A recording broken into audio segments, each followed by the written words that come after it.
Live from MMA Fighting Studios, this is Between the Links. And now, your host, Mike Heck. The iconic voice of Esther Lynn welcomes you to a brand new edition of Between the Links. It's nice to be back on a live video format once again. It's been a couple of weeks since we have done so, but we are back and we have a lot to talk about. It's gonna be kind of a cluster because there's so many things happening right now, and we have ourselves an all Arizona matchup this week. So let's get to this. Let us introduce the players involved in this week's show. First, let us say hello to a man who launched a damn greatness grenade this morning with his piece about Clay Guida and the wily veteran's top career fights and moments in his just insane career from MMAfighting.com. Deputy editor, Mr. Sean Al-Shadi. Welcome back, my man. How are you? That is not Sean Al-Shadi. Sean Al-Shadi looking a little There he different is. right there. I'm liking the new hairstyle on Sean Al-Shadi.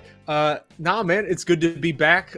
Always enjoy stopping by with you fellas on this show. Although I will say today, I don't know that I appreciate what you're trying to do here, Mike Heck. So these seeds of dissension out here in the desert between my Arizona brother and I, like, this is just, I see what you're doing, and I don't like it. Just letting you know. I would never try to play games like this. As we introduce my tag team partner from in Jacksonville during UFC 273 Fight Week, the man is a monster, 100%, and he is a diehard Boston Celtics fan. Are you not, Jose True. Youngs? Are you enjoying this 2-0 lead the C's have over that butthead Kyrie Irving and the Brooklyn Nets? Well, I don't think Kyrie Irving is a butthead. We just kind of parted ways, and he can do whatever he wants. He's no longer on my team. Out of sight, out of mind. We just happen to be playing him this weekend. I am a hyper superstitious individual when it comes to sports, so I'm not even going to talk about whether we may or may not be up 2-0 because once I start talking about it, we'll probably lose. But again, we might be up 2-0. We might not be up 2-0, but we're not going to talk about it. But anyway, yeah, I agree with Sean. What are we doing here? Like, everyone saw who I called out on Twitter. Like, it just didn't happen. I called out some jabroni from, I guess he went to the SEC. There's a few things that people that go to the SEC schools like to talk about: going to SEC schools, football, and going to SEC schools. So he watches MMA once, twice a week. So apparently he's not on Thursday. So we're doing the Civil War this week, I guess. Especially on Yes. a week, a moment of such pain for Arizona right now, like the deep depression that the city has fallen into. Devin Booker, take my hamstring, please. This is the window. We need this now, man. It's this year or no year. Like, we gotta figure this out. Listen, I had to fill roles, you know. I had to fill some spots. GC's not available this week. We're gonna try to get this matchup in the works for next week or the foreseeable future. But let's get into some MMA talk, gentlemen. Maybe let's take your mind off this Arizona versus Arizona battle. Maybe when the banter starts, we'll forget all about the friendship. But let's start with this past weekend in the world of MMA. We're going to begin with certainly the biggest story by a country mile. AJ McKee suffered his first professional loss. He loses his featherweight title to the man he won the title from, Patricio Pitbull, a veteran-like showing from Pitbull. He looked great. He got the win. I thought it was a pretty clear win watching it the next morning without commentary or without social media, but it made me think about all the conversations we had following their first meeting about AJ McKee and where we rank him globally at 145, where we rank him in the pound for pound discussion. Scott Coker being the promoter, saying that he thought McKee was not only the best featherweight in the world, but the best fighter on planet Earth. So Sean, let's start with you. Look, there's no shame whatsoever in losing to a guy like Patricio Pitbull. But when the community was grading you so highly following that win in July, how much did McKee's stock take a hit this past Saturday with this loss? How much did Pitbull's stock grow from this win? I mean, I'll answer the first question first. I mean, it took a big hit, if we're being real with ourselves, right? Because, I mean, this is someone who coming in, all the conversation was exactly what you just mentioned. Best fighter in Bellator, best fighter outside of the UFC in the entire world, maybe the best featherweight in the world. That was getting thrown out as well. I think we all had him ranked in our top 3 featherweights in the world at somewhere with the Max Volkanovski, tier in that division. And kind of went out there and just really laid an egg, man. Because I agree. I upon a rewatch, I was much more convinced that was a Pitbull win, 3-2. I think they scored it right. And just you look back and there's a lot you can say about the way Bellator promoted that event, the way the matchmaking that led into that event, whether that fight was even the right fight if you're trying to push AJ McKee into this next stratosphere. I don't think it was. We talked about all that pre-fight, but just regardless, the rhetoric we were hearing from AJ beforehand about how, the UFC belt is inevitable. I'm going to need $1 million per fight plus extra, these type of things. That stuff works when you're winning, when you're undefeated, when you're looking like a superstar out there choking out Pitbull in 2 minutes. That stuff does not work when you're losing very listless, uneventful 5-round decisions to the same guy that you just ran through in 2 minutes. So the way this whole thing played out, I don't think it could have played out any worse for AJ McKee outside of just a really bad knockout loss or something like that. Otherwise, this was pretty much a worst case scenario, because if that guy was trying to make big money elsewhere, it's not happening anytime soon. Jose, where is AJ McKee's stock for you? I know everyone's got to take that first L at some point, but when everyone is just so high on you and you're saying the things you're saying, it was a close fight. It's not like this was like almost Jan Sandhagen-ish in a way, where it was close, it was very competitive, but we knew who won coming out of it. At least I did. So, I mean, obviously they're two different fights, but that's kind of how I felt coming out of it. Great fight, cool, very close, very competitive. Two guys who could fight a bunch of times, and I'd watch all of them. But I felt Patricio Pitbull won the fight, and I didn't think there was any controversy here. But where does AJ's stock go? Well, first, I wouldn't necessarily compare it to Jan Sandhagen, because that was my pick for fight of the year last year, and that was the exact opposite of what we saw with AJ McKee and Patricio Pitbull. It was a fight. It was a 5-round fight. I agree. I scored a 3-2 Pitbull. I thought that was pretty clear after the fight, but there seemed to be some sort of quote-unquote controversy, but I just think that's a lot of people that wanted AJ to win maybe, and they're trying to talk themselves into it, or they're just part of AJ's team. It obviously took a massive hit, because I've said this a few times, where when we see a lot of fighters that are either coming up on their contracts, they're on losing streaks, they're on long winning streaks, and they're like, what do they have to win or lose? And I always say, well, let's see how the fight plays out, because if they go out, perfect example, Gilbert Burns lost to a guy that was outside the top 10. On paper, if you don't know anything about that fight, and you just see the number 3 guy fought the number 11 guy and lost, and the number 11 guy only has 8 career fights, you're probably like, wow, Gilbert Burns was super overrated. He lost to a guy that doesn't have 10 pro fights and was outside the top 10. Then you watch that fight, and that's a fight that is the fight of the year, and Gilbert Burns' stock has never been higher, and he's still lost. AJ McKee lost, and he lost a pretty lackluster, convincing decision. It doesn't get much worse than that outside of a DQ or him getting choked out in a minute. We didn't really learn much from him. We just saw Patricio Pitbull made adjustments from the first fight, executed them, didn't buy into all the boos you heard in the arena, because obviously fighting in California, AJ is going to be the big hero. Crowd was displeased. Patricio Pitbull, the veteran, ignored it and just stuck to his game plan and won. So AJ McKee's stock took a massive hit, because now he's not going to get the $1 million he wants from Bellator. He's probably going to get he still has 3 fights left on his Bellator contract, and he doesn't have the belt, and there's no guarantee he gets the 3rd fight against Patricio Pitbull. Pretty much worst case scenario for AJ McKee. Yeah, and just to sort of reiterate, I'm not comparing the two fights in terms of excitement levels. I'm talking about how I felt when the fight was over. Close fight, but one guy clearly won. So kind of bouncing off what you just said, Jose, AJ McKee comes out after the fight and said, I'm done with this whole 145 business. I'm going up to 155. Now, all 3 of us and a lot of our colleagues, we're sort of in this business of, we want these fighters to compete closer to their natural weights. We no longer want to see these massive weight cuts.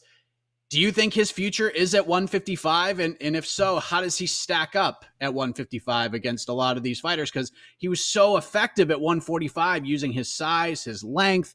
Your thoughts on maybe a potential move to 155, which it may not be potential in his eyes. Was that to me? To you, yes. Yeah, I mean, cool. If he wants to move up, there's a lot of fights I'd want to see him take at 155. I just want to see how his body adjusts to that, because he's really skinny at 145, but so is Conor McGregor. And we saw Conor McGregor go up, and he slept Eddie Alvarez pretty in a perfect game. And yeah, he's lost a lot of fights, but he's fighting the best of the best. I want to see AJ. I'm not saying there's tune-up fight, because he doesn't need a tune-up fight at this point in his career, because he's one of the 5 greatest fighters, and maybe top 2 fighters in Bellator history.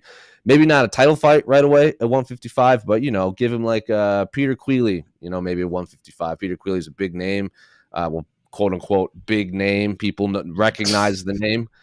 You guys know what I mean. People recognize the name. They recognize his gym. They recognize his teammate, Conor McGregor. Throw AJ McKee in there at 155. Give him a nice test. See how his body adjusts. See how he looks. And then from there, it reminds me of what Dustin Poirier said. When he moved up to 155 after his run at 145, it took him a while to feel like a lightweight as opposed to just a featherweight that's not cutting weight, if that makes sense. And even Max Holloway has said that, and even a few other, and like Ryan Bader said that it took him a while to feel like an actual heavyweight as opposed to just a blown up 205er.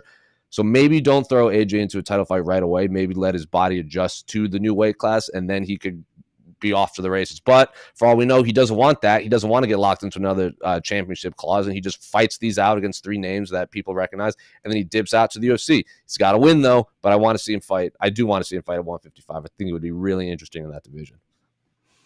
What do you think, Sean? You think lightweight's his home? I mean, we're looking at the Bellator roster right now. Sydney Outlaw is number 1 in their rankings. We got Brent Primus, Benson Henderson, and Peter Queally are fighting later on this year. Usman Nurmagomedov is ranked number 4 in their division at 14-0. We got Miles Jury, Dan Moret, Gadzi Rabadanov, guys like that. I mean, do you think 155 is the place for him at this point? Is this just like no more weight cutting, or do you think he will actually have a lot of success at 155? I mean, it feels like it has to be at this point. Like he's talked extensively about how hard this weight cut is for him. He's not a small guy. Like he's 5'10". That's decently big for lightweight. Like he's not going to be outsized by a lot of lightweights.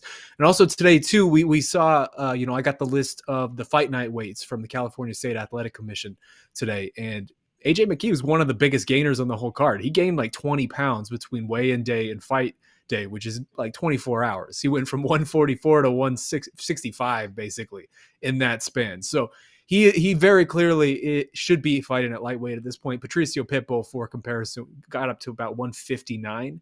So there was a bit of a difference there. So it does feel like he should be a lightweight. He probably should have already been a lightweight. Like the move was to push him up to 155 and have him challenge for that second title rather than run into a rematch at the same weight with the same guy he already fought and ran through, and he couldn't really better that performance.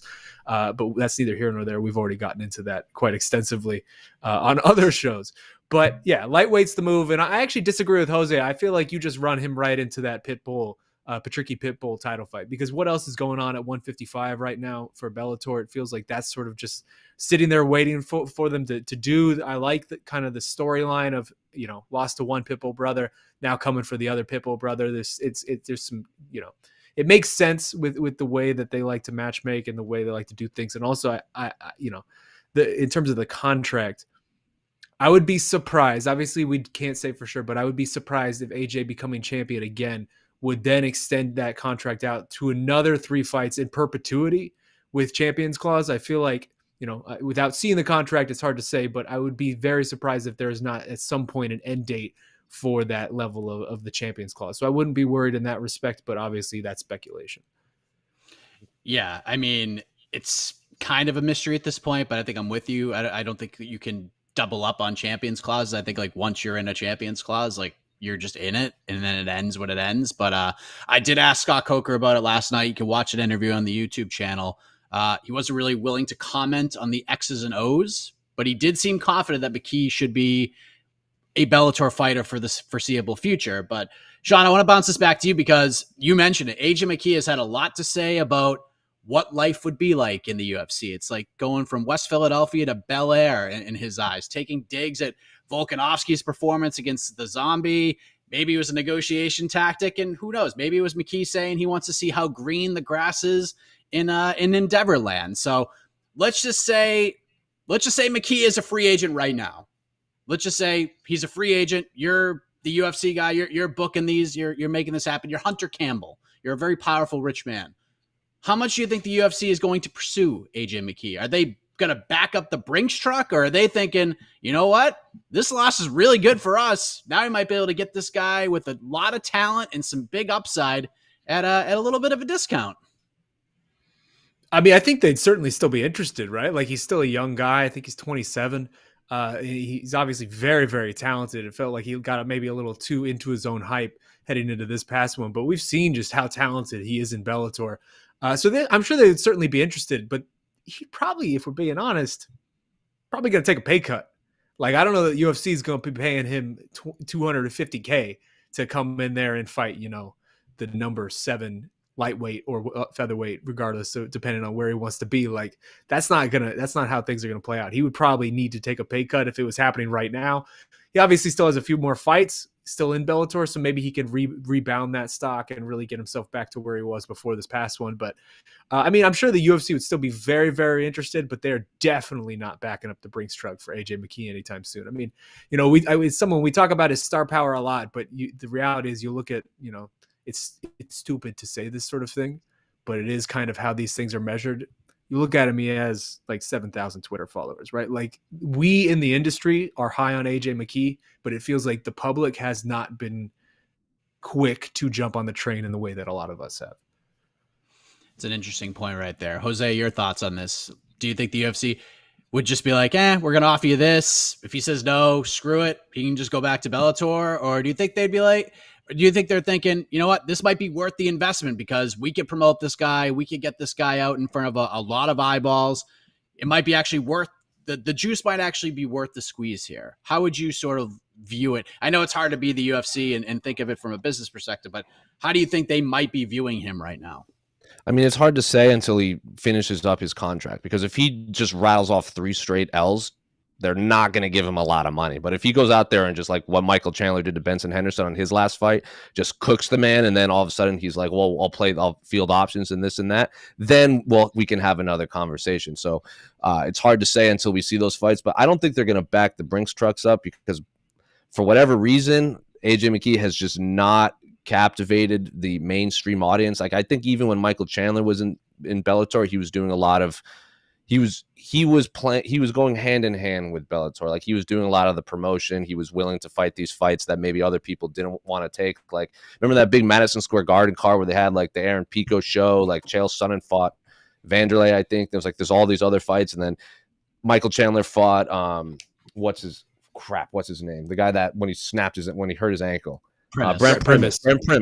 No one wanted to fight Brent Primus, and he's like, I'll fight him. I'm the Bellator guy. So AJ McKee talking all this greasiness to Bellator obviously is not helping him. So they're not overly promoting a man saying, I'm going to go to the UFC. So the audience might not see that. I agree with everything Sean said in terms of the social media analytics of AJ McKee. I don't have to get into this. I've said that numerous times on several preview shows, several post-fight shows, probably on this show himself. AJ McKee just does not captivate the internet at all. He has fantastic fights. He's a fantastic fighter. He just doesn't translate, and it doesn't make any sense that he's talking about other fighters not in his promotion. So let's see how it plays out, but I don't think they're going to give him the money. I don't think he's going to weigh in as a backup for a championship fight like Michael Chandler did if he hops over to the UFC, if that makes sense. Yeah, we'll see what happens. And shout out to Patricio Pitbull. Well done, the champ. I feel like he should be getting more shine, but we just have so much to freaking talk about right now. We're going to move ahead to round 2. Another big story this past weekend. We'll discuss that. We'll play. We'll talk briefly about the season debut for another promotion that took place last night. But the point for round 1 goes to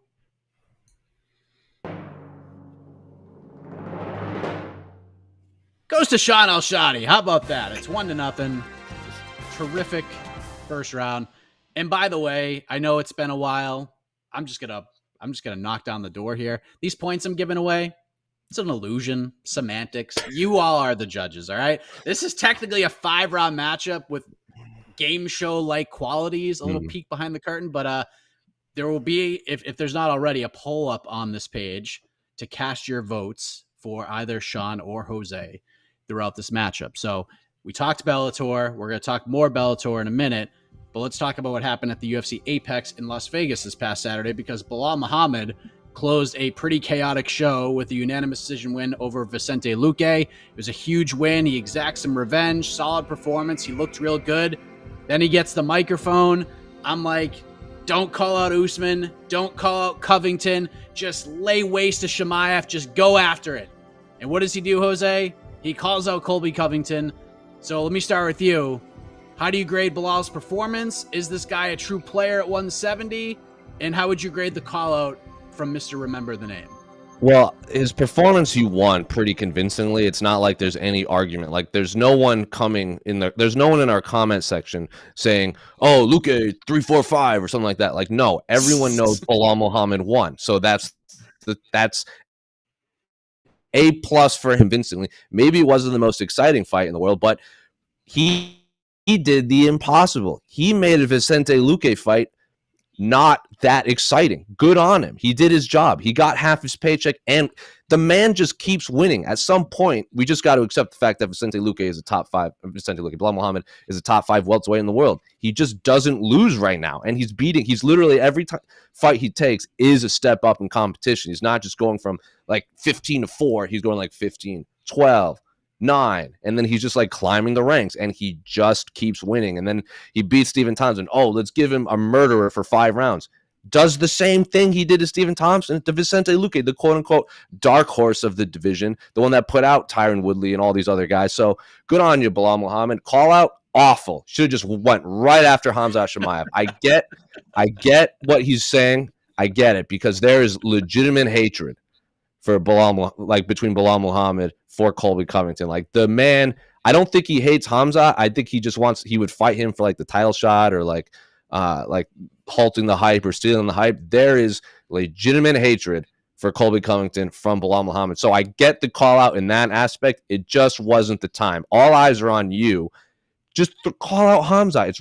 It's like the fight card after Khamzat's fight. Khamzat's look at our YouTube numbers. I don't have to tell you the amount of traffic that Khamzat Chimaev draws. Say his name on ESPN, you're going to blow up. And then you can use the post-fight show on ESPN Plus or whatever to talk about Colby, talk about Leon, and this and that. Don't waste your 2 minutes of time on national television talking about a fight that's not going to happen. Beat Khamzat. Then you could fight Colby, or you could get the title shot. And then if you get the title shot and win, you're guaranteed to fight Colby Covington. So A+ performance, terrible call out, wasted call out. But I get it. I understand where he's coming from. It was just the wrong name and the wrong time for that call out. Sean, I agree with a lot with what Jose just said here. Belal Muhammad's on a tear right now. The man cannot find defeat anywhere. If he went searching for defeat, he's not going to find it. He's winning all these fights. He's fighting killers. He's the underdog in a lot of these fights, and he's going out there and winning. These call-outs are killing him, Sean. They're killing him. I did not like this call-out at all. I just feel like Belal has zero chance of getting this fight. I feel like Colby Covington has no idea who Belal Muhammad is, and he's going to see zero value in the fight. And this is my humble opinion. Everything else about Belal's game, the personality, his social media game, his fighting skills, he's tremendous. But the callouts, the timing of these callouts are horrendous. And I felt like the chance to cut a big promo on Khamzat was right there for him, and he didn't take it. And now he's doing the media rounds. Now we're getting the Khamzat callouts. And now nobody really cares. So thoughts on the performance and thoughts on the call out. I mean, it was hilarious in the moment because you called it. I remember you tweeting something like a minute before his interview of something like, hey, just don't call out Colby here, or like, hey, call out Khamzat. And then he does the exact thing. Yeah, man. I mean, it feels like there's really only one way to look at that. And that's exactly what you and Jose have both said, right? Because what's the point of a call out? What's the point of that moment you have on the microphone? It's to be able to sort of inception an idea into all of the audience's minds, right? Like, if you just want to fight, I want you to put a great idea into my mind of what your next step should be before we all move on to whatever the next fight or the next week is, or the next event, all of that. Didn't really do it because he did the one thing that he shouldn't, which is you got to be realistic with your call outs too, right? Like, you have to put something out there that makes sense. And there's just no conceivable way he's going to actually land the Colby Covington fight, because Colby is already kind of booked with Khamzat Chimaev. And the thing is, we know that Colby could, play some Colby type of games that he tends to do with the UFC and talk himself out of that fight. And then they'll be looking for somebody to fight Khamzat, and it would have been right there. And Belal could have just slid right into it. So, that's still on the table. Like you said, he's sort of pivoted a little bit now, and he's talking about Khamzat now. So the call out was what it was. It wasn't ideal, but the performance, man, like, I know Belal is like, the fan base has still not come around to this guy, and I get it. The last few fights in particular have not been particularly riveting. It's a lot of wrestling. It's a lot of stalling. It's a lot of just ground control and top work on the ground. That's impressive to me, man. I mean, I'm not going to go back and rewatch those fights anytime soon, but to be able to do what he did to Stephen Thompson, to be able to do it to Vicente Luque, very few people are able to do it to those guys. And at this point, it is becoming very difficult to say Belal Muhammad is not one of the best top, 4 guys in the world at this very, very deep weight class, because he's just doing it. He's right. He's the only person in this division right now, other than Kamaru Usman, who is actually going out there and fighting the fights and cranking through these contenders. Him and Vicente Luque were really the only two, and I'm glad they were able to fight each other. But it's just at a certain point, the top guys in this division are not, keeping it moving forward. Mostly Colby Covington and Jorge Masvidal, who kind of are just sort of doing their own thing while taking up those spots at the top of the division. Meanwhile, Belal Muhammad is scraping and clawing for every matchup he can possibly get. And as Jose said, doing that incremental climb of, hey, I just fought the 8 guy. Now I'm going to fight the 6 guy. Now the 5. Now the 4. Like, it is the slowest possible route for him. Only Leon Edwards could really agree and appreciate what Belal is doing right now. But man, it's impressive. It really is impressive, because I would say, who saw this coming, right? Like, I think a lot of people thought Belal could be a solid contender in this division. If you go back a few years, if you go back to even just 3 years ago when he was losing to Jeff Neal, I don't think many people would have predicted that Belal Muhammad would be where he is today. And it's all on him. He has worked tremendously hard to overhaul his game to really become one of the best wrestlers in this division. And if you don't like it, you got to stop it. And right now, nobody's stopping it. So kudos to Belal. By the way, that card brought me back to a conversation we had not that long ago. I don't know. I think it was 272. Might have been 272. But Tim Elliott gets a big win. And we wrote a few articles about Tim Elliott's victory. Tim coming out during his media scrum after the fight and basically admitting that he cheated.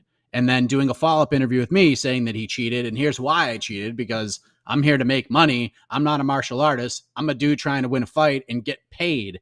And then there was a roundtable discussion about it, and people were just like, oh, these MMA fighting clickbaiters, you're defending cheaters. How dare you?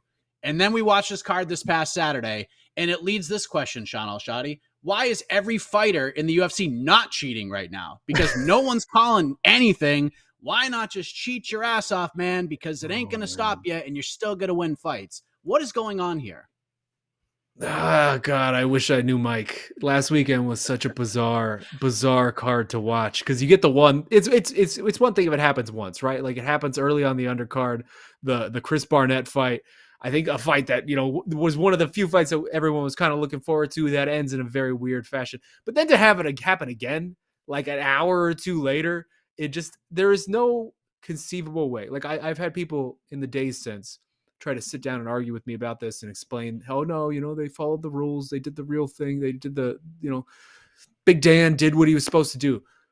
There is no conceivable way that the fighter who inflicts an illegal action, who commits a foul on somebody, should get rewarded with a win because of those actions. Like, however else you want to frame this, however else you want to explain the rules to me, if you just cut it to that simple of a sentence, the person who cheated should not win because of cheating. Like, that is just a very simple concept to understand. And it is bizarre to me that it is being defended by some people, and bizarre to me that we even have to really have this conversation, because there's no point in any other sport where someone can cheat and then be rewarded because of the cheating, regardless of whether they were already ahead, regardless of whether they meant to cheat, all of that. None of that matters. Like, you shouldn't be able to win because of a foul you committed. If I'm guarding a receiver in football and I'm the cornerback and I commit, very grievous, like very bad pass interference, they don't just give us the ball because of that. Like, we don't get rewarded because of something I did that was wrong. Like, we get punished for it, deservedly so. Like, all of that was so bizarre. I did not understand what I was watching after the second point, after it happened once again in the co-main event. Just a very, very weird night. And it speaks to MMA that just no one knows the rules. The fighters don't know the rules. The rules are different in every state, seemingly. Some of the officials don't know the rules. The commentators, the broadcasters definitely don't know the rules. It's all silly. Everyone should cheat. Obviously, everyone should cheat. You get free fouls left, right, and center, and apparently some of those fouls can get you a win. So why not cheat? Jose, our good buddy, AK Lee, always says, rules rule. Do they really? They certainly don't in the UFC. What's going on here? How far can this go? I mean, rules are rules. I get, like, I don't really care what, like, if I just want I want to know what the rules are, if anything, if that makes sense. I don't particularly care if they say, oh, you get to wear clown shoes for 1 round, you just get to pick.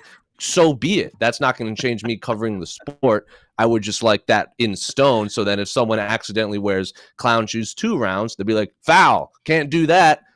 I just want to know what the rules are, and I want them to be uniformed and like, I can't remember who said it. One of the managers of one of the fighters that committed a foul was like, this rule is stupid, but it's still a rule, so we have to abide by it. And I think that's the camp I'm in. Like, I don't particularly like, some of the rules are absolutely idiotic, and like from a era that it was so long ago that it just doesn't make any sense that this is like 12-6 elbows and all this kind of stuff. But they're there. Just don't do them. I don't care if you disagree with them. Just, don't do it. But at the same time, how many other like fighters have come out being like, well, what are the rules? What are the judges looking for? What is the referee looking for? Just tell me what the rules are, and then I can follow them so I don't do them. And if I commit a foul, like Sean said, you've committed a foul, you get penalized. You go to jail. Do not pass go, 15-yard penalty, whatever you want to call it. Just follow the rules, and that's that. I don't particularly care what the rules are. Just follow them. Yeah, just give us something to work off of, because we try to work off of these, and then they don't get called, and we're getting a warning, then a second warning, then a third warning, and then the stern warning, and then it's real. By the time we get to the 5th one, maybe we lose a point. But real quick, we could go on this for another hour, but there's so much going on. I did want to mention the PFL returning last night, Jose. It was not a bad debut. We had a great main event between Clay Collard and Jeremy Stevens. It didn't feel like I was watching the same event for a week and a half, which I liked. The pacing was a lot better. And whether you watch it or not, Jose, you're in the social media bubble, seeing trends and likes and dislikes. Would you say this was a successful start to the year for the PFL in your eyes? In terms of trends, I wouldn't say it was overly successful yet, but it's a step in the right direction. I think this was I think a lot of it was they picked a good day, Wednesday, when nothing is really going on in the MMA world, especially when there's no MMA hour on Wednesday. But they're not competing with all the Bellator cards. They're not competing with the Tyson Fury, Dillian White show. They're not competing with the UFC. So I think they picked a good day to have it.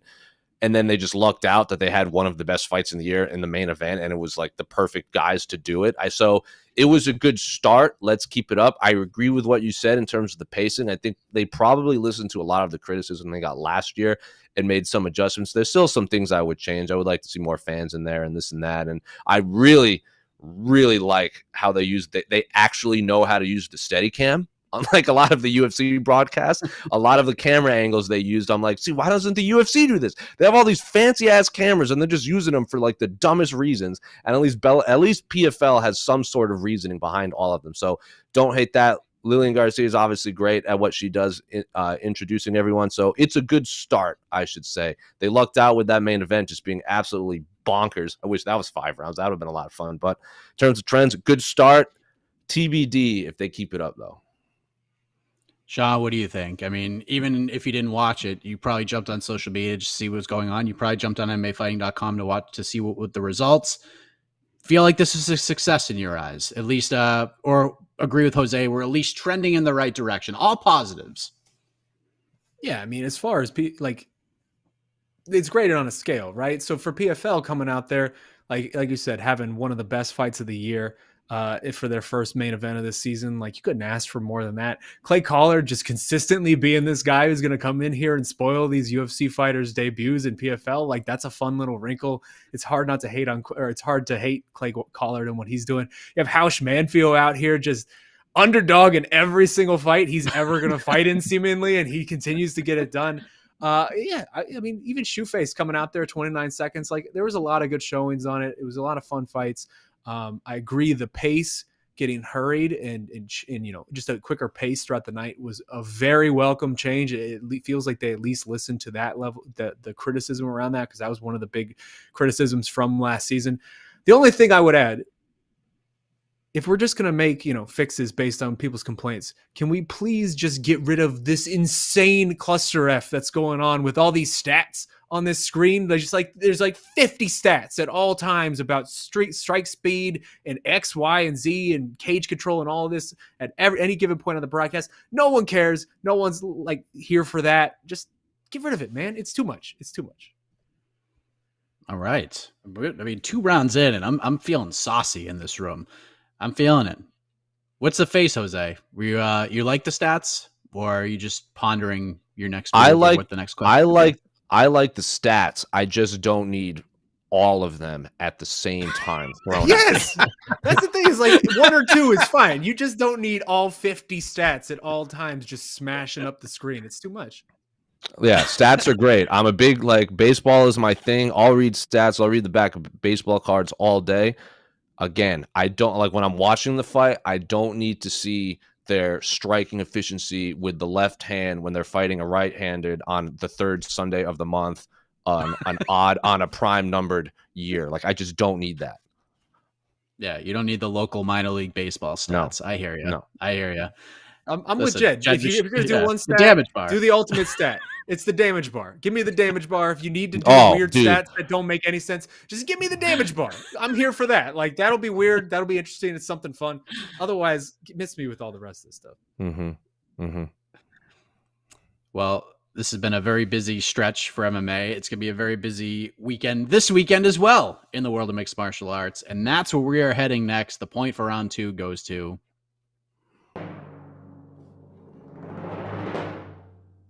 fresh with a new tattoo, Jose Youngs. It is 1-1. Show the tattoo, dude.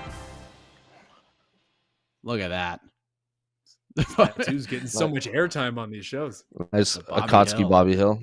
I decided that I might have to do Hank Hill as Jiraiya on this arm just to even it out. Well, there you go. You guys all know what that means. I don't have to explain it to everyone. You guys all know what that means. Silly me. Yeah.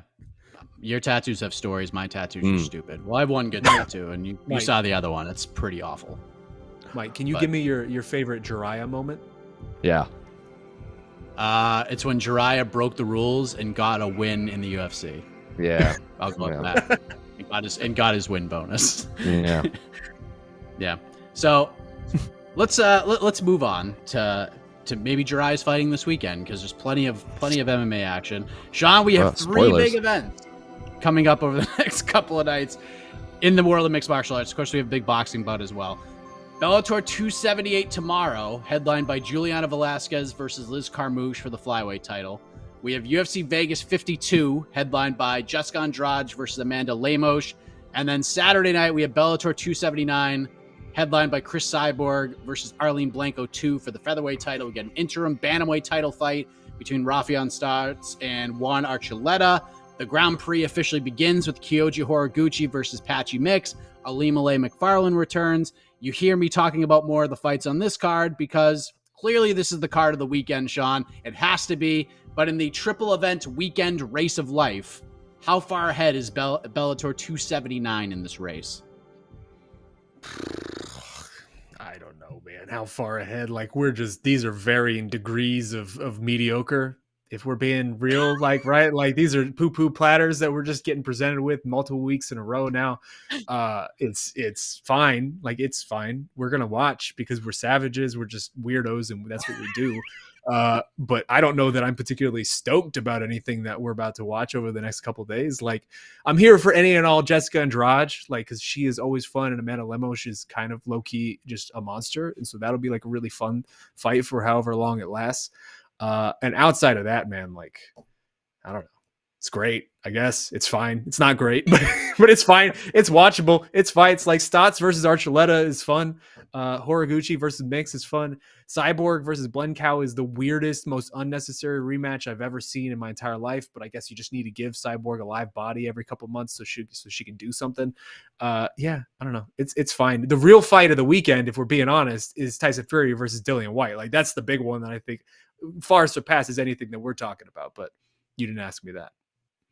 Yes, I'm sure we will discuss that very soon on this program. A little bit of a spoiler alert. Jose, maybe you're a little more positive about this. I mean, if you're a hype, if you're a promotion out there, an up and coming promotion, you need a hype man. You need to give Sean Al-Shadi a call because I'm ready to watch some MMA after hearing that. But your thoughts on the slate this weekend? Well, first of all, shout out to 3 high-level MMA fight cards, all headlined by high-level women, martial arts, female martial arts. So good on you, female fighters. Like 10 years ago, you weren't even in the UFC, and now you get 2 title fights and a strawweight main event, which we don't normally get. And we can all agree strawweight is just the most stacked female division in the world. Like, that's just not an argument. That's just happening. Whether Amanda Lemos won her last fight or not against Angela Hill, that is not the conversation we had. I'm also on the same side as Sean, where I'll watch Jessica Andrade do anything. She's awesome. Like, I'll watch her fist fight anything, and I'll be excited. I also said many a time that when the best does something, I'm going to tune in. I don't care who it's against or where it is. I think Chris Cyborg is, one of the 5 greatest. No, scratch that. 3 greatest female fighters in the history of mixed martial arts. So I'm going to watch her fight anyone. Don't care if it's a rematch. Don't care if it's trilogy. Don't care if she's fighting the same person 10 times in a row. I'm going to watch Chris Cyborg fight a dead body. That's how I'm going to say it. Juan Archuleta is awesome. I think, he had that long win streak. Don't understand the conquistador gimmick because he's a Mexican Spanish individual. Speak on it, Jose. Speak on it. Let's talk about that. I do not understand how you can walk out with a Mexican flag and a conquistador helmet. Doesn't make any sense whatsoever. We can talk about that at another time. We don't have to give it any more time because it is stupid and silly, and any Mexican out there should just be flabbergasted that an individual could do that. Patchy Mix is great. Kyoji Horiguchi, let's not forget, MMAfighting.com, there were a couple guys on this website saying Kyoji Horiguchi was the best bantamweight on planet Earth. Looked real good until he got the off button hit on Sergio Pettis, and people on the site will probably still rank Kyoji Horiguchi above Sergio Pettis. He's fighting. Alima McFarland is fighting in Hawaii. Last time she fought in Hawaii, Casey made that cool video on it. She used that video to meet her current, I don't know if they got married yet, but they were engaged. If they got married, congratulations. She used that to be like, this is what I do. Look at this cool video. So good on everyone involved. Also, Yancy Medeiros is fighting on the prelims card. Remember, he's headlined UFC fights. He had that weird fight against Lando Venata that everyone thought was going to be the best thing in the world. So I'll watch Yancy Medeiros fight too. And then Liz Carmouche, first openly gay fighter in UFC history, took part in the historic first female fight in the history of the UFC. Good on her. She gets another title fight to avenge her teammate, Alima McFarland. So fun fights all around, and no one's talked about it. Tyson Pedro's fighting for the first time in 4 years. He last fought against Shogun. And then, the next day, Tyson Fury fought Deontay Wilder for the first time or something crazy like that. So that's how long he's fought. He bookended Tyson Fury fights. It's just, I don't have any issue with a lot of the top. It's a little top heavy. I'm interested in all the title fights. I'm interested in the main event of the UFC card. I think the UFC card this week, as much as we poo-poo it, is leaps and bounds better than last week's. Because, you got Marcin Prats, you got Jordan Wright, Dwight Grant. These are all interesting fighters on the prelims. But I am much more intrigued than Sean, but I'm not going to call them A+ fight cards. There are intriguing matchups, though. I'll leave it at that. Man, I mean, you got the Casey air horn treatment multiple times during that rant. So, all right. So, I mean, great job promoting and great job getting people fired up, Jose. Also, but shout out to Charles Jourdain, the baddest World of Warcraft player in the UFC. He's fighting too. Well, maybe this is one I half think Rob Whittaker of probably your has answer. something to say about that. Yes, exactly. Is he a WoW guy? He's more of a Skyrim guy, I thought. He was at one point a WoW guy. I don't know if he still is. Does he have the Horde tattooed on his leg like Charles Jourdain? Probably not. That gives Charles Jourdain the edge in my mind. All right, we're being willy-nilly with the air horn right now. I know. Anything. So let's sell this UFC card a little bit more, Jose, because we mentioned it already. Solid main event. We got Andrade versus Lemos. And if you asked me 2 hours ago what the best fight on the card was, the fight I was looking forward to the most on this card, it was Manel Cap versus Sue Maderji. Yeah. But that is no longer happening. Cap is out due to personal reasons. Hope we can see both of those guys back in there soon. Maderji, we're just not seeing enough. We get him once a year, and he's on a 3-fight winning streak, and Cap is just really good. Look, there's some good competitive matchups. You mentioned Charles Jourdain. He's fighting freaking Lando Venata. That's going to be fun. We get some good up-and-comers. Not the deepest lineup of all time, but what is the fight on this card outside of the main events that you're looking forward to? And I'm going to take Jourdain and Venata off the table for you as well. We're going to dig a little deeper. The fight I'm looking most forward to, because That's tough. I was really looking forward to Romanov. Bozer was going to be good. Now that Chase Sherman is back, I think Romanov's just going to steamroll him. So I guess Macy Barber and Montana De La Rosa is going to drum up some sort of interest on the internet because, people either hate or love Macy. Personally, I was big. I'm going to go back to it. I'm excited to see Tyson Pedro versus Ike Villanueva. Ike Villanueva is basically the real life. Like we're gonna keep the King of the Hill theme going. He's essentially the real life Boomhauer, as Paul Felder said. I actually got to chit chat with him a lot when he was on Fight Island because I can't remember who he fought, but he fought that guy that did like Vinicius that he did like the kick punch thing that Daniel Cormier was making fun of. So I'm excited to see him fight Tyson Pedro. Pedro, like I said, he's been out with injuries forever, and I didn't think he was ever going to fight again, honestly. So I'm very excited to see just him back, being able to fight and make money and all this sorts of thing. And then Ike Villanueva always has a soft spot in my heart. So it's absolutely not going to be the best fight of the card. It might even be like a flash knockout or the ugliest fight. But personally, I'm excited for that fight. Sean, what you got?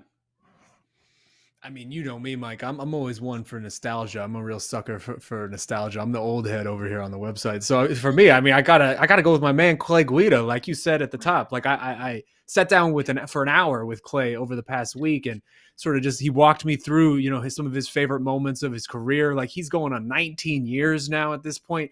Dude is 40 years old, still fighting like a maniac, still has cardio for days, and really conceivably could be 3-0 in his last 3 fights. Like, if he gets one more scorecard going his way against Marco Madsen, we're looking at a 3-0 Clay Guida at age 40 in this lightweight division. Like, I'm here for that.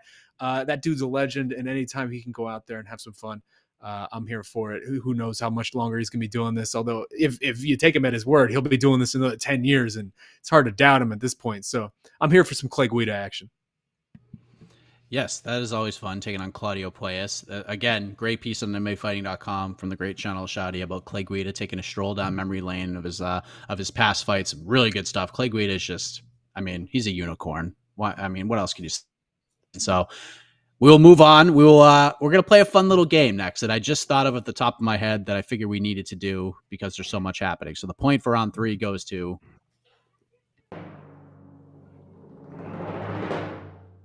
maybe the new Prince of Positivity, Jose Youngs. It is 2-1. Great stuff.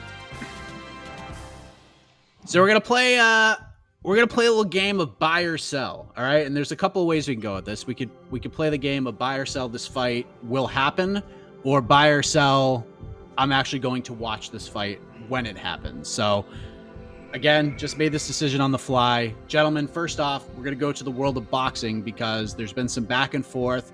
There's been a show me you can do this, show me you could do that set of hurdles placed on a proverbial road by Jake Paul towards former UFC middleweight champion Michael Bisping. The count has called Paul's bluff at every turn thus far. And maybe we're on to something here. I don't know, Jose. Buy or sell that this fight is something you would watch with great interest, and also whether or not this might actually happen. Jake Paul versus Michael Bisping in the squared circle, slinging some leather at each other. I mean, I'll watch the hell out of that build because I think Jake Paul has bitten off way more than he can chew with trying to get into a verbal sparring match with Michael Bisping. Like, the man, like Michael Bisping, there's a reason Michael Bisping is a broadcaster. He's a commentator. And like, I think Michael Bisping said it best. Like, Ben Askren is an interesting guy. He says a lot of fun. He talks a lot of trash, but it's like you can kind of see through it. Like, he's trying to build the fight. Tyron Woodley, same thing. Michael Bisping is a witty British man who just will not back down. And what he has is he's hyper self-aware of things that has happened to him. Like, Mike, like, what are you going to bring up? He has one eye. He got knocked out by Dan Henderson. He hasn't made as much money as Jake Paul. And Michael Bisping's like, yeah, I know. Like, what are you going to do? It's like 8 Mile when freaking Eminem's character just starts ranting and making fun of himself, and then he passes the mic over, and there's Anthony Mackie's character's like, oh, no, what am I going to say now? And then he just quits. That's basically what's happening right now. So I'll watch the hell out of the build because I think actually Michael Bisping will just run circles around Jake Paul in terms of verbal sparring. In terms of the actual fight, Michael Bisping has had a lot of medical issues. He's missing an eye. How many hips does he have? Or how many knees does he have? His hips are probably all wonked out. He hasn't, been a professional fighter since 2017, 2018. We'd be fighting a significantly younger man who hits very, very hard. Will he win? I don't know. I would give Michael Bisping a better shot than Tyron Woodley, Ben Askren, and all these other guys. But again, it's just bizarre that Jake Paul is calling out like a 40-year-old that's not named Anderson Silva. Because that's the fight. Like, I've talked to Dana White several times about this on site. He's like, why doesn't that fight just happen? Just call out Anderson. They'll make that fight tomorrow. Just weird. Or, just call out. Call what? What? Is it weird? Is it that bizarre? No, I'm saying to me this feels like exactly the guy that he's going to call out. Sure, but it's bizarre in the sense that he was on the MMA Hour saying like, yeah, I'll fight Anderson Silva. And then he has the opportunity and he's not bringing it up. He's calling out like a one-eyed man that hasn't fought in so long. So that is bizarre to me. Don't backtrack on what you said, people. It's not bizarre at all. Like, that dude, for all of his faults, and I'm sure he has a lot, he's very good at this whole matchmaking thing, and he's very good at picking fights for himself that A, he knows he could win, but B, he knows he could sell. I think the Anderson fight is one he knows he's definitely probably not going to win, and then B, Anderson doesn't speak English and just isn't generally here for your BS. So like, I don't know that the lead up to that fight would be very interesting either. It'd probably just be Anderson goofing around and just all of us talking about, oh man, like Anderson's probably a style on this fool. So like, I don't know that that's really what Jake's looking for, but Mike's like one of the best trash talkers that we've ever had. Like, the fans today do not understand how damn good Mike is at this whole build up for a fight thing. Like, he hasn't won a fight in, I think, 6 years at this point. You have to go back to the Hendo second fight. But man, that dude can sell a fight better than anyone. And in particular now, as he's doing all his YouTube stuff, his commentary stuff, he's just generally talking for a living rather than training for a living. I'm sure he's even better at it because he's also got that, Jose alluded to this, but he's got that old man confidence in him where it's just like, what are you going to say to Mike that's like going to get him riled up or like actually upset? Like, no matter what you say to him, if you're Jake Paul, like, Mike is going to have an answer for it, and he's just going to laugh you off, dude. Like, he's someone who's very secure in himself. He's a world champion. He accomplished every dream that he ever wanted to set out to do. Like, Mike's here for it. Is that fight going to happen? I don't think so. Because as we mentioned, he's a man with one eyeball, or I guess one working eye and 0 working knees, who hasn't won a fight in 6 years and got brutally knocked out in the last time we ever saw him in the cage. So I don't know if that fight will get booked because I don't know what commission would actually hold that fight in the United States. There's always going to be someone who's going to be willing to do it, but that'd be a leap for Jake Paul to make, to really have to try to circumvent some American commissions with that stuff and maybe hold it in Canada or whatever. We've already seen one of the Canadian commissions seem to come out and say they would do it. So we'll see. I don't see that fight happening though. I just don't think that logistically it's going to work out in the way that maybe Jake wants it to. But God, the Anderson one would be fun. I really would. Just for my own personal enjoyment, I would love to see the Anderson one. Okay, if you could give me the Michael Bisping buildup and then just the Anderson Silva fight, like, that's it. Let me do that. Let me like just let Mike just be like the Paul Heyman manager for Anderson. Yeah, like let him just do all the talking this entire time, and then let Anderson go in and fight, and we get the best of both worlds. That's the move. Dude, that is an amazing idea. We're going to keep going with this, but Sean's clearly getting the point after dropping that nugget. But let's move to this one, because we have talked about this fight and this potential matchup many, many times on this show and all of our other shows. But Sean, Dana White was asked about it recently. He publicly said he liked the idea. He said it made sense. 2 guys that are pretty tough to lock down by themselves, let alone in the same fight. But buy or sell, this summer, the year of our Lord 2022, we see John Jones versus Stipe Miocic inside that octagon. Oh, man. Buy or sell that. It's hard for me to buy John just fighting generally because we've been burned so many different times with him. I'm going to say buy because it feels like the time is kind of right and just feels like maybe the momentum is right for this one. Obviously, heavyweight division's weird right now. Francis could be out for a long time. Who knows if Francis ever fights in the UFC again with what's going on with him contract-wise. So this would be the perfect interim title fight to sort of set up. I'm going to say buy because I want it to happen, and also because it just does feel like at some point John's got to fight. At some point we are going to actually see John Jones fight again. Why not this summer? I'm saying buy. Jose, you buying this or you selling it? Sell. So I don't believe anything John Jones or Dana White says in terms of their fighting career. Like Sean said it, like John Jones' last fight was against Dominic Reyes in February 2020. It's been more than 2 years since John Jones fought. Like, for all we know, something could happen to him between now and July is a lot of time for something else to happen or for other people to say something. So sell it completely. Mike, what do I say all the time? What do I say? Even when contracts are quote unquote signed, what do I always say? What do I always say? It ain't official until both guys are in the cage. Bam! John Jones signs the contract. Stipe signs the contract. I'm still not convinced it's happening. I've been burned too many times by too many fights I've wanted to see. I sell that completely. Not happening. All right, we will end in the world of boxing here. A little boxing sandwich. As we confirmed today, just a few hours ago, as a matter of fact, an 8-round exhibition boxing match is going to take place. That is not where I thought you were going. That is not where I thought this was going either. July 2nd, Manchester, England, between Dan Hardy and Diego Sanchez. This was definitely on all of our bingo cards this year. It's a big day in the combat sports world, July 2nd, so I don't know how much buzz and attention this whole thing is going to get, but buy or sell your interest in watching 16 potential minutes of these guys throwing 16 ounces at each other. Who's this Jose?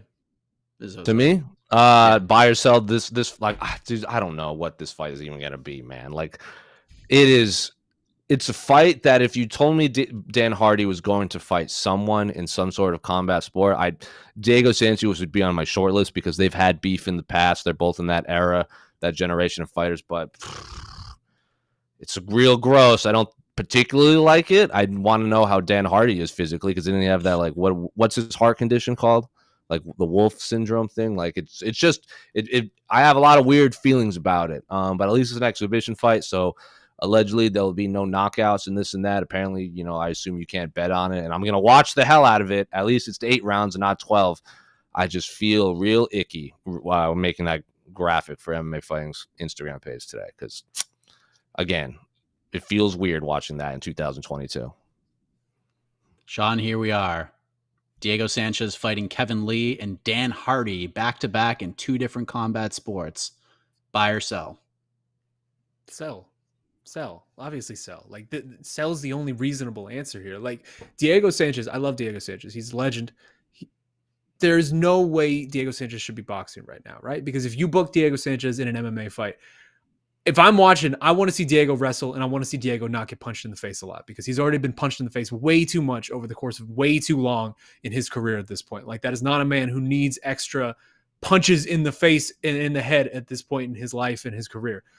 All he's going to do in this fight is get punched in the head by Dan Hardy. Like, we haven't seen Dan Hardy in a really long time. Who knows what shape he's in, what condition he's going to be in. But I've seen Diego. I know what shape and condition Diego's in. And I do not want to see him get punched with these big gloves that disperse the weight of the blow all over, all across the head and give standing 8 counts and whatever. All this, like, I just don't want to see Diego in boxing, man. That's a terrible idea for someone who is taking such an exorbitant amount of damage in MMA. Like, sell everything about this. The fact that this is happening is gross. I'm not into it. I'm sure I'll watch it because we're all just, we're terrible people at the end of the day. Like, we can't get enough. So I'm sure I'll watch it, but I'm not here for it at all. And I'm very much not looking forward to it. It's the same day as UFC 276. So I don't know. Maybe they dropped this little nugget in the morning there you go. or something. I won't watch. Now I have an excuse not to watch. There you go. All right. Regulation is over. Point for round 4 goes to...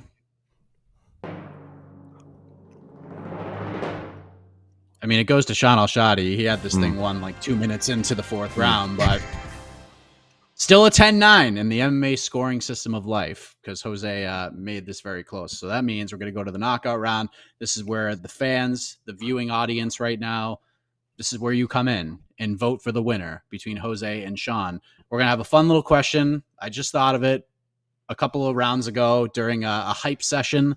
So we're going to do some hyping up in this final round. Each competitor is going to get 60 seconds to hype something up or actually technically of their choosing. And then we will go to you guys, and then we'll go to the E. Casey Leiden, who will announce the winner based on your votes. So, Jose, do you want to go first? or do you want to choose the number of the door that you will be hyping up? Oh, first? wow. Oh, like we're getting assigned these topics? Yep. All right. I'll let Sean go first then. Okay. All right, Sean. You're gonna be the hype man. You're gonna be the manager. You're gonna be the co-guy. You're gonna be the Paul Heyman, if you will, for one of these three people. Maybe even a lawyer in one of these cases, because I just looked at this and I just wrote these down, and this is what we're gonna do. So you could choose number 1, 2, or 3, and you're gonna have to hype this individual up or defend them in some way. Give me number 1 for D-Book. Let's go. There you Oh go. boy, you're gonna love this one, Sean. You're going to defend a man who is in the news today and is in the news probably more than anybody in combat sports. You are here to defend the former heavyweight champion of the world. There we go. Iron Let's go. Mike Tyson. 1 minute on the clock. Defend away, my man. Go ahead. What do I even need to defend? We all know who was in the right here. We all saw the video. This is ridiculous that this is even a thing, and this speaks to our times where I think it's actually Iron Mike who said something to the effect of social media has really gotten a lot of these people comfortable with the idea of talking trash in person and not getting punched in the mouth. That dude out there fucked around and found out. Sorry to swear on this program, but that's what happens. You fuck around, you find out. I have never been drunk enough in my entire lifetime to be at the point where it's like, oh, there's Mike Tyson. It'd be a really great idea to just keep poking and prodding and provoking him until something happened. Like, that's craziness. And if that's where your head's at any point in your life, you made a bunch of wrong decisions and you deserve to find out. And so that gentleman found out, and I'm here for it. And I hope nothing happens to Mike, because we all saw the video. And frankly, that sad boy's face after he found out was delicious. And I love every second of it. Go Iron Mike. I wish you could have done that 3 more times. Well done. That's it. All right, and some extra time to spare. This is one of those things where Jose is like, damn it, I should have picked number 1 first before I pass on over to Sean. But Jose, you still have some good choices, and you're very good at this. You know how to sway people. You are our hype man after all. So you have number 2 and number 3 to choose from. Number 3. Allen Iverson. I don't think. All right. That's the only one I can think of. Jody Reed, was he number 3? Or is he Babe Ruth was number 3. Damn it. Ah, there you go. All right, you're going to be the hype man for the reigning, unified UFC bantamweight champion of the world, Aljamain Sterling. 1 minute on the clock. Your time starts now. I mean, we start. All right. Aljamain Sterling, for as much as people hate Aljamain Sterling, the man wins. The man wins. Like, I get what everyone's complaining. Oh, fragile champion. Oh, Academy Awards. All this and that. But guess what? These individuals, before they're martial artists, before they're wrestlers, before all this stuff, they are prize fighters. I don't care what it takes to get you to tune into a fight. They're gonna I want to hear it. Give me all of it. If it's gonna be a fragile egoed champion who just needs to print out fake apology cards, so be it, because guess what? You're gonna want to watch him fight, because you hate him or you love him. A lot of people hate Aljamain Sterling, and guess what? They're still gonna give him his money, and they're still gonna buy his merch, and they're still gonna burn it. And guess what? He's gonna wipe away all the tears, Woody Harrelson style, with a whole lot of money. Then he gets to go fight TJ Dillashaw, another former champion, or Jose Aldo, another former champion. Aljamain Sterling's stock has never been higher, and he's never been more hated, and that is fantastic for prize fighters. I mean, what a great job by Jose there. By the way, for full disclosure, number 2 was Leon Edwards. So there we go. Tyson Sterling in the books. Go ahead and get your votes in. Tomorrow, it is Friday. We have a lot to preview on a live preview show. We have Bellator events. We got UFC events. We got Tyson Fury versus Dillian White, which will be the fight of the weekend for sure. That's going to be like sort of the appetizer for the rest of the Saturday slate. So we're really going to start on a high note, and we'll see if these other promotions can keep up with Tyson Fury's energy and Dillian White's energy. That should be a lot of fun. And apparently Tommy Fury is fighting on this card too. So maybe Bellator is promoting this event as well. Because nobody knew that until like an hour ago. As we're killing time, I just want to say too about the Iron Mike situation. Like, Jose, I think you've talked to Mike too in the past, right? Like, Mike is such a sweet guy. He's such a sweet guy. He's like one of the nicest human beings I've ever met in my entire life. Also, he's just consistently very, very stoned, which is just like the combination of being really nice and really stoned. Like, you had to do something really, really just like annoying and not leave this dude alone and really push him over the edge to get him to that point, because that is like, he's a genuinely good dude these days. Yeah. Also, not for nothing, like let's say it's not Mike Tyson. Let's say it's random stranger. Still don't do it. Don't be an asshole on airplanes. End of story. Airplane 100%. etiquette, man. Where is airplane etiquette these days? Bruh, it's gone.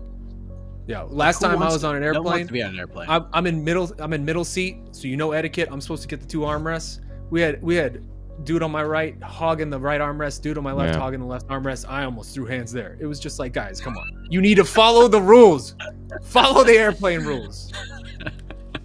Do not allow I mean, listen, airplane etiquette is a great topic, but that cannot go into the voting here, okay? Casey is on screen, which means I believe we're all tabulated here with some new headphones on.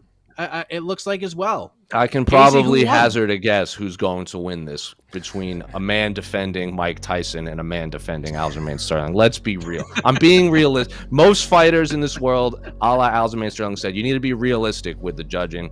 I understand what is coming. I'm not going to argue it. Casey, all right, I am closing the voting down right now. Oh boy. Your winner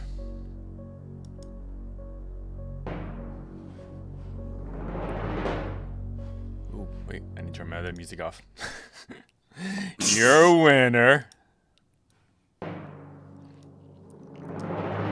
with 51% of the votes. Whoa.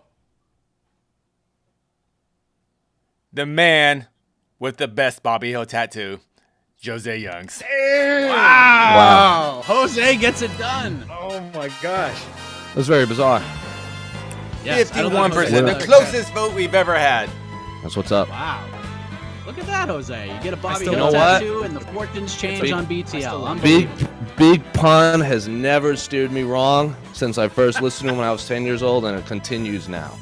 Shout out to my RIP, Big Pun. Yes. Jose, you now have 30 seconds to talk about whatever you want to talk about. If you want to wrap some Big Pun. Look, I hit my desk so hard my camera jostled. Now I'm all crooked. That's how fired up I am to watch Dillian White fight Tyson Fury. Everyone's talking about Tyson Fury is going to just mollywop the rest of the division. Let's not forget Dillian, the body snatcher White, just happens to be the 4th best heavyweight in the world for the longest time after the 3 pillars of Anthony Joshua, Deontay Wilder, and Tyson Fury. I have been on record saying I think Tyson Fury is the most talented, not greatest, there's a difference between talent and greatness. I think Tyson Fury is the most talented heavyweight boxer I have ever seen in my life. At the same time, he took so much damage from Deontay Wilder. 3 of the best heavyweight title fights I've ever seen. Just, rattled them off in a row. Cemented himself as one of the greatest heavyweights ever. You can't keep that up for too long and then go right into a fight with Dillian White, who is taking this so seriously. Because Dillian White has lost to Anthony Joshua and Povetkin, who he then avenged his next fight. So let's halt this conversation now that if Dillian White does win, which I'm not saying he is, I'm going to pick Tyson Fury. But if Dillian White wins, it is not an upset. The man is a monster. The man, like, if he goes out there and just 1-2 and then body shots Tyson Fury, wouldn't be surprised. And then all of a sudden, the man that I'm supposed to be facing this week, his parlay or whatever, is out of is done. It's donezo probably. So bring on whoever I have to fight next. That dork from Georgia that pretends he's from New York and watches MMA once a week. I can mollywop him next week too. Wow, I love it. Sean, your thoughts on the votes here? Because I thought you did an incredible job. I thought you getting Mike Tyson. I thought that was a clear victory here. Yeah, same, honestly. My thoughts on the vote. I don't know. Come on. I came in here with a heavy heart. I got this Devin Booker baggage just weighing over me. Jose's out here. He's already a traitor. He's rooting for the Celtics. What are we talking about? He's riding high, and I can't even get. The people can't even lift me up. I was really relying on the people to lift me up. Damn. And Evans in the comment just throwing strays. Sean won that. You can't judge these based on looks. I don't know what to do. Just catching strays. I'm just a sad boy That's right now. I'm hilarious. gonna have to go wallow in my sadness for another day until the Suns can pull me out of it. Well, I'm rooting for them to do so, Sean. We are out of here. A lot of combat sports ahead of us over the next few days, and we're here for it, and we hope you will be as well. We very badly need a Celtics Suns final because I have a fun bet for the site with Sean that we will undertake if our teams meet in the finals. Explain this to me. There we go. I'm in. There we go. Planting some seeds. I If love it. Celtics Suns make it to the finals, the loser does a shoey outside the Footprint Center. In. Already. That's what's gonna happen. Let's do it. I'm there. Let's love hope it. that happens first. Let's just do Yes, that. let us next hope that month happens. After the Charles Oliveira Gaethje fight, anyway. Deal. Good night, everybody.